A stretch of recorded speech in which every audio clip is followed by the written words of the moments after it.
নমাটিৰ দুগ্ধপালকৰ মৰ্মবেদনাৰ বুজ ললে ৰাতুল পাটোৱাৰীয়ে।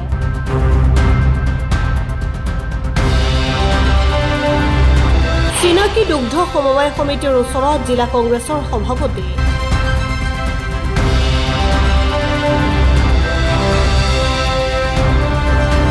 নলবাৰী জিলাৰ টিহু বিধানসভা সমষ্টিৰ নিজ নমাটি গাঁৱত থকা চিনাকি দুগ্ধ সমবায় সমিতিৰ গোপালকসকলৰ সৈতে মত বিনিময় কৰে জিলা কংগ্ৰেছৰ সভাপতি ৰাতুল পাটোৱাৰীয়ে। চিনাকি সমবায় সমিতিখনত মুঠ 118 গৰাকী গোপালক আছে। তেওঁলোকে ফাৰ্মৰ পৰা প্ৰতিদিনে প্ৰায় 250 লিটাৰ গাখীৰ উৎপাদন কৰে। চৰকাৰী সুবিধাৰ পৰা বঞ্চিত হৈ আছে গোপালকসকলে। জিলা কংগ্ৰেছৰ সভাপতি ৰাতুল পাটোৱাৰীয়ে গোপালকসকলৰ সৈতে মত বিনিময় কৰে। আজি উপস্থিত আছো এটা অৰাজনৈতিক কাৰ্যসূচীত। ইতিমধ্যে গম পাই গোটেই অসমখনত গোপালকসকলৰ ক্ষেত্ৰত কৰা চৰম বঞ্চনা, মন্ত্ৰী বিধায়কসকলে বিভিন্ন আঁচনিসমূহ ভগাই লোৱাৰ কথাই গোটেই সমগ্ৰ অসমখন যি সময়ত তলপাৰ কৰি ৰাখিছে, তেনে সময়ত এই ইছ্যুটোৰ লগত নলবাৰী জিলাৰ অন্তৰ্গত টিহু সমষ্টিৰ এখন দুগ্ধ উৎপাদন ফাৰ্ম আছে, যিখন সমবায়। এই সমবায়খন চিনাকি সমবায় বুলি সকলোৱে জানে। নমাটি আৰু নিজ নমাটি গাঁৱত অৱস্থিত। আৰু এই কথাখিনি মই টিভিৰ প্ৰতিদিন টাইমৰ টকশ্বত মই দাঙি ধৰিছিলোঁ, কাৰণ মোৰ এই কথাটো নলেজত আছিলে এজন সমাজকৰ্মী হিচাপে আৰু ৰাজনৈতিক নেতা হিচাপে। আজি সিদিনা সেই কথাখিনিৰ ভিত্তিত আমাৰ আজি গোপালকসকল আমাৰ মাজত উপস্থিত আছে। এই গোপালকসকল আমাৰ মাজত উপস্থিত থকা সময়ত মই তেখেতসকলৰ মুখেৰে কিছু কথা চৰকাৰক অৱগত কৰিব খুজিছোঁ, কাৰণ বাস্তৱ ক্ষেত্ৰত যিসকল গোপালকে অতি কষ্টকে বৰ্তমান এই ব্যৱসায়টোৰ লগত নিজক জড়িত কৰি ৰাখিছে, অথচ কোনো ক্ষেত্ৰত কোনো চৰকাৰৰ পৰা কোনো সাহায্য নতুবা কোনো অনুদান লাভ কৰা নাই। তেনে সময়ত মই বিশিষ্ট আমাৰ গোপালকসকল আছে, মই আপোনাৰ নামটো দাদা আৰু কেনেকুৱা সমস্যাৰ সন্মুখীন হৈছে এই কথাখিনি দাঙি ধৰক। আমি একেবাৰে দুখীয়া শ্ৰেণীৰ মানুহ, কিবা গৰু দুটা পুহি মাত্ৰ চলি আছোঁ। তাতে গাখীৰখিনিৰ যি যথোচিত মূল্য পাব লাগে সেইখিনিও নাপাওঁ। আৰু তাৰ পৰা চৰকাৰৰ পৰাও আমি পাইছিলোঁ যে চৰকাৰৰ পৰা 5 টকা সাহায্য পাব লাগে, সেইখিনিৰ পৰা বঞ্চিত হৈ আছোঁ, আজিলৈকে পোৱা নাই।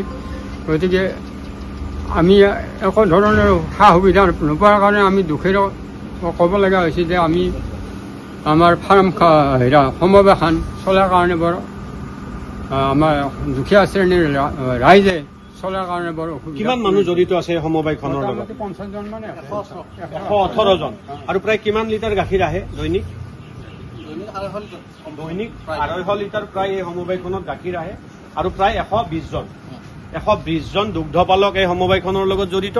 আৰু 120 জন গোপালকে ৰাতিপুৱা আৰু গধূলি মিলাই প্ৰায় 250 লিটাৰতকৈ অধিক গাখীৰ এই অঞ্চলটোৰ পৰা উৎপাদন কৰি এইটো ক'ত পঠায় আপোনালোকে? এই গাখীৰ পুৰবী ডায়েৰীত পঠায়। গতিকে আমাৰ নমাটি গাঁৱত এনেকুৱা এটা দুগ্ধপালকৰ এনেকুৱা এটা অনুষ্ঠান চিনাকি দুগ্ধ সমবায়, এই সমবায়খনৰ ক্ষেত্ৰত চৰকাৰে দৃষ্টিগোচৰ কৰক। মন্ত্ৰী বিধায়কসকলেও কিছু ত্যাগ কৰক, আমিও বিৰোধীসকলেও কিছু ত্যাগ কৰোঁ। সঁচা অৰ্থত বাস্তৱ অৰ্থত অকল নমাটি অঞ্চল বুলি নহয়, আৰু বিভিন্ন ঠাইত আছে, যি ঠাইত এনেকুৱা দুখীয়া দুগ্ধপালকসকলে বহুত কষ্ট কৰি এই কাৰ্যটোৰ লগত নিজক জড়িত ৰাখিছে, তেখেতসকলক কিছু সকাহ দিয়াৰ চেষ্টা কৰক। আপুনি ক'ব নেকি? আপুনি কিমান লিটাৰ গাখীৰ দিয়ে? আপুনি 3-4। আচ্ছা, ঠিক আছে। পুৰা আপুনি আপোনাৰ নামটো? শ্ৰী ধৰ্মকান্ত দাস।